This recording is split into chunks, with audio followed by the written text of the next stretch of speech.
name is Mharz, and in today's video, we are going to make a drawing pad. I will use this for thumbnailing my comics. What is thumbnailing, none of you ask? It's pretty much like a storyboard in animation where you plan the shots and the panels through quick sketches. It's not a super detailed sketch, you just want to get the feel of how the story will flow in pictures, you know, because it's comics. By the way, if you want to see my comics, I will put that in the description below, so go check it out. Alright? Good. I usually just fold a letter size paper and just draw there. But recently I realized that this method is quite disorganized and I just throw the paper around my room because I am really that messy. So this will help me organize, and also I can see how the comic will potentially look like in book form because it's a book. Well, it's not published yet, but you know, let's not get into that. So without further ado, let's go make this. First things first, let's grab some bond paper. I'm using letter size and I'm gonna fold it half horizontally, then fold it again vertically. So this will make 4 divisions. I don't need the paper big because I'll only be doing quick sketches on them, and using bigger paper size will take longer to draw onto. Also, I'm only using a regular bond paper like the ones being used in offices. I honestly prefer this over sketchpads. I never really liked the rough texture of the sketchpads, and it's really messy when you erase. So we'll keep folding and cutting until we have a hefty amount of paper to stack. Now for the cover, I'm not gonna be super fancy about it. Pretty much I will just cut one of my art prints down to size like so. I'll cut a different part of the artwork for the back cover as well.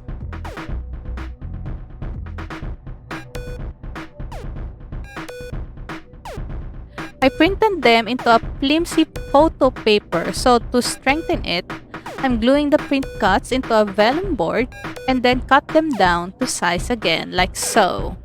Now to bind them together. I could have honestly took the easy way and just glued them together, but we're about trying new stuffs here, so we're gonna stitch it instead. Anyway, this one is called Japanese binding, I think. I'm gonna put the link to the video I followed in the description below, so if any of you are confused on how I'm doing it, just refer to that video. In order to stitch the book, we need to poke some holes into the paper. So let's fold one of the leaves in half horizontally, and after that, let's fold it again horizontally. I also draw a line 1 inch away from the edges. This will be the guide on where we put the holes. I don't really have those all thingies, so I'm just gonna use my utility knife to cut the holes. We're doing these 5 leaves at a time. Okay, we got holes on all the papers and the cover, so it's time to finally stitch it. I found this thick thread on my dad's sewing box and we're gonna use this. Insert the needle on the half of the book on the second hole, so split the stack in half and insert the needle there, and it should come out on the front cover. I said it should come out of the front cover. Well, the holes are completely misaligned, I see. Oopsie. Okay, let me struggle with this.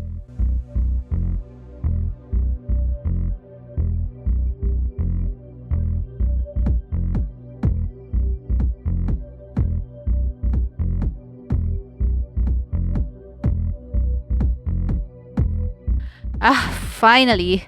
Now I can't get the needle out. My hands are too slippery. Okay, more struggling. Great! This is just the first stitch, oh goodness. Well, I'll just struggle off screen. Anyway, the next step is to wrap the thread around the edge and insert the needle, this time into the back cover like so. The power of editing is great, isn't it? You don't need to see me mess around. The needle should be on front this time, and then we'll insert the needle to the front third hole like so. So the needle should be on the back side. Wrap the thread around the edge again and insert the needle on the third hole up front. So the needle came out on the back side third hole now. Insert the needle on the back side fourth hole. The needle should come out up front again. And again, wrap around the thread and insert the needle on the back side of the fourth hole. I hope I'm not confusing you. I'm actually getting confused reading this script. Okay, so next is we're going to wrap the thread around the bottom edge of the book. Then insert the needle again on the backside fourth hole. The needle should come out on front and then insert the needle back in the third hole. So the needle should be in the third hole on the back. Now the needle is at the back. Insert the needle on the second hole. Insert the needle on the first hole, front. Then wrap the thread on the top edge and insert the needle on the top hole again. We're almost done. Bear with me here. Now we need to insert the needle on the bottom second hole, but don't push the needle through the front, but instead, find the area where we first started the stitch and pull it through there.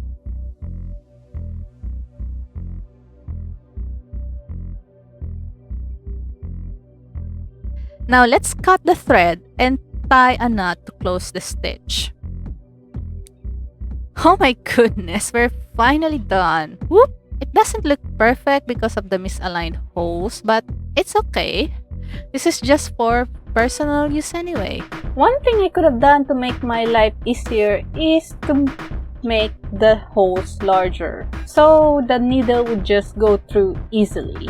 Also, I probably should have just gotten a needle more suitable for book binding, but oh well. At the end of the day, I'm pretty satisfied with it.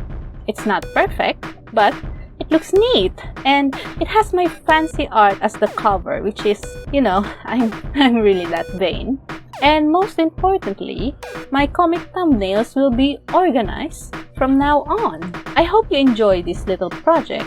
I like to make DIYs, crafting, and baking videos, and honestly, whatever things that piques my interest. So if you're interested in new projects from me, be sure to subscribe and hit that notification bell so you'll know when I will upload new stuffs. Anyway, thank you so much for watching, and I will see you in the next video.